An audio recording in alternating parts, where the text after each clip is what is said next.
नवनीरदाभा पीताम्बरादरुणबिम्ब फलाधरोषा पूर्णेन्दु सुन्दर मुखादरविन्दनेत्रा कृष्णात् परं किमपि तत्त्वम् अहं न जाने कृष्णात् परं किमपि तत्त्वम् अहं न जाने। श्री गोपाल कृष्ण महाराज, श्री दत्तात्रेय महाराज की जय, श्री चक्रपाणि महाराज की जय, श्री गोविंद प्रभु महाराज की जय, सर्वज्ञ श्री चक्रधर स्वामी की जय।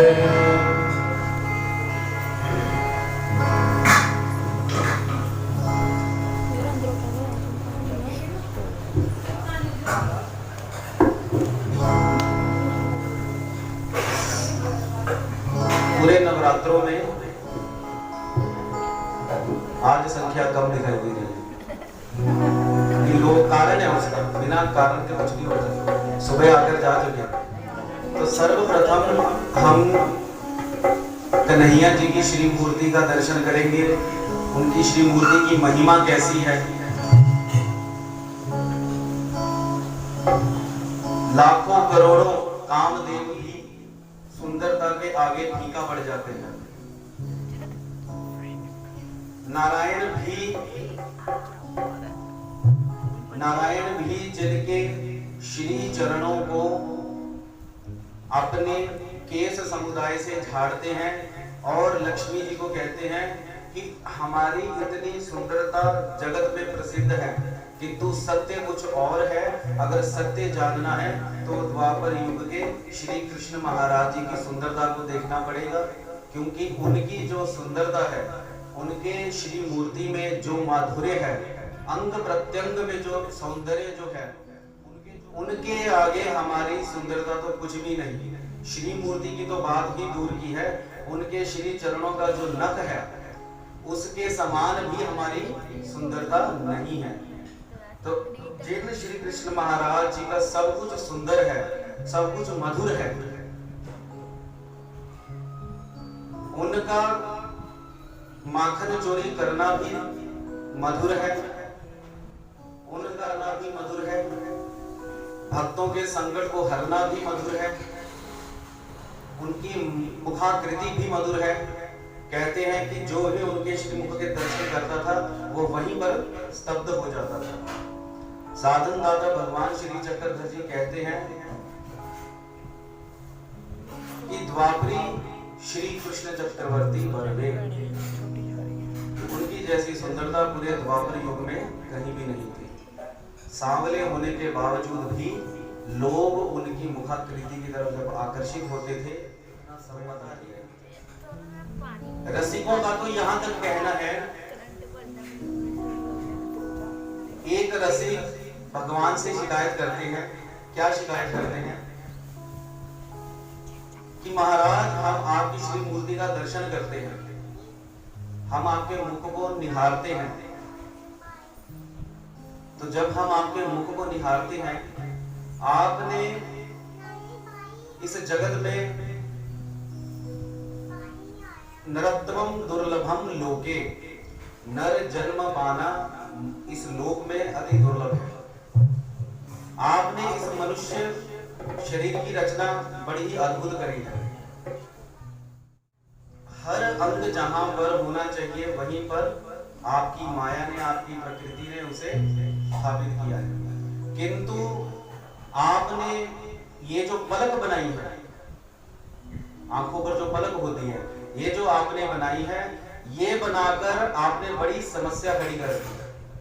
ये शिकायत करते हैं कि आपने आंख तो बनाई, जो रसिक हैं, जो भक्त हैं, वो आपकी श्री मूर्ति को निहारते हैं, उसका दर्शन पाते हैं, किंतु आपने ये जो पलक बना दी है, इस पलक की वजह से उस दर्शन में बाधा उत्पन्न हो जाती है। इसलिए आपने पलक नहीं बनानी चाहिए थी। और जो भगवान के दर्शन करते वक्त पलकों की बाधा को दूर कर देता है, पलकों की बाधा को खत्म कर देता है, उन्हें ही रसिक कहा जाता है। क्योंकि वो पलक भी झपकते नहीं है, झपक नहीं है, कोई हारते नहीं। ऐसा रसिकों का कहना है कि पलक भी जो है हमारे दर्शन में बाधा उत्पन्न करती है। क्यों? क्योंकि श्री कृष्ण महाराज जी का सब कुछ ही मधुर है। श्रीमद् भगवद गीता का गायन करना भी मधुर है इत्यादि। यमुना जी भी मधुर है। क्यों? क्योंकि साक्षात पर ब्रह्म परमात्मा श्री कृष्ण महाराज जी का संबंध है। तो आइए भजन संध्या के प्रारंभ में ही भगवान की स्तुति करते हैं, उनके माधुर्य भाव का गुणगान गाते हैं। बड़ी ही अच्छी कृति है, संस्कृत में है।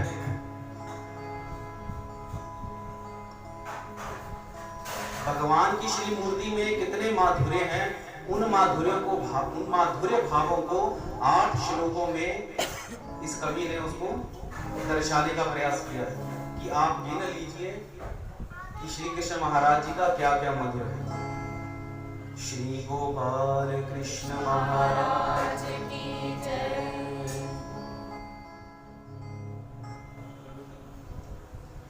अधरम मधुरम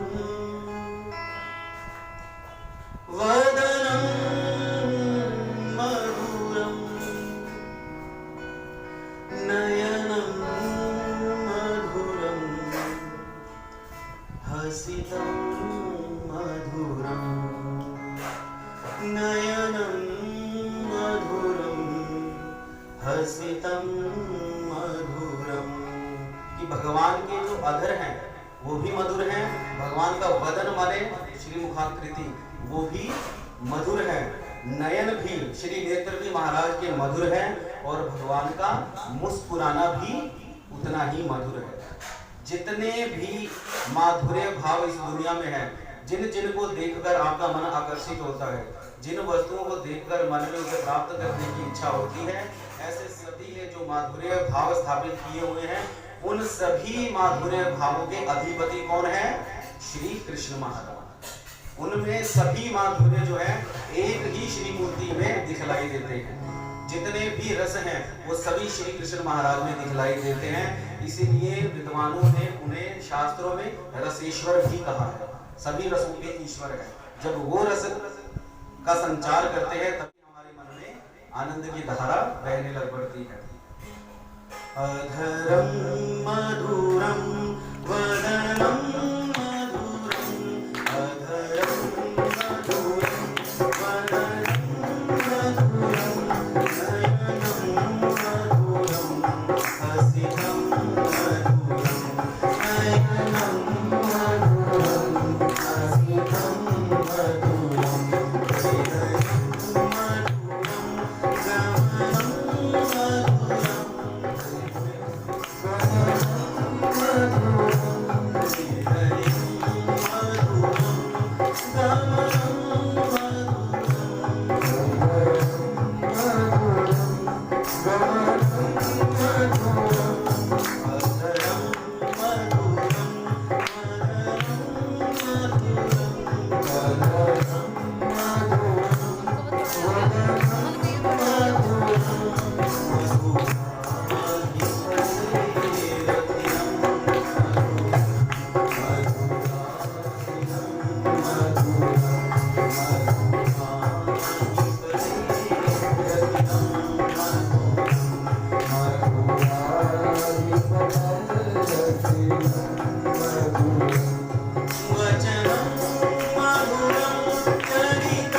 गोपियों के संग में जब भगवान नृत्य करते थे वो भी अद्भुत दृश्य था, वो भी उनका मधुर था कि साक्षात देवाधिदेव महादेव भी वहां जाने के लिए तरसते थे।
भाव से वो भी गाने लगे भगवान का भजन, और उनमें भी माधुर्य भाव का जो संचार था महाराज ने अपने स्पर्श से किया।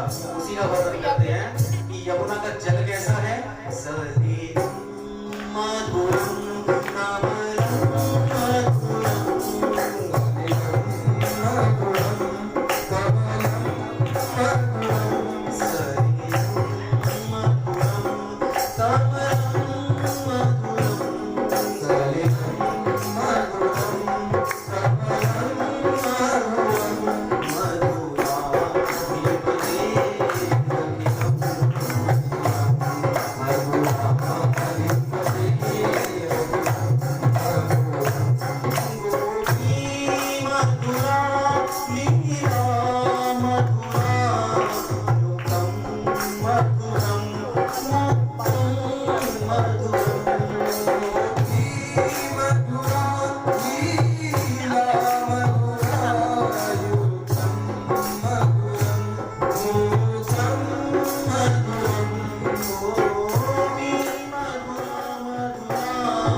मधुरा